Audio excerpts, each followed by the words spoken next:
नेमकी over thinking concept काय आणि ती कशी आपल्या हेल्थवर परिणाम करते? थोडक्यात मराठी भाषेत अगदी सोप्या लँग्वेज मध्ये बोलायला गेलं तर ओव्हर थिंकिंग म्हणजे गरज नसताना एखाद्या गोष्टीचा वारंवार विचार करणं.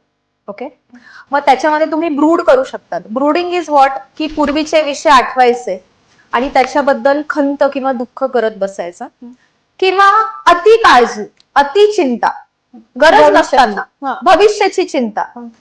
असे वेगवेगळे पैलू असतात ओव्हर थिंकिंगचे.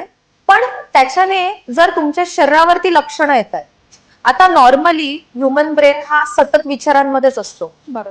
तो असा नाही की शांत बसलाय किंवा झोपून गेलाय.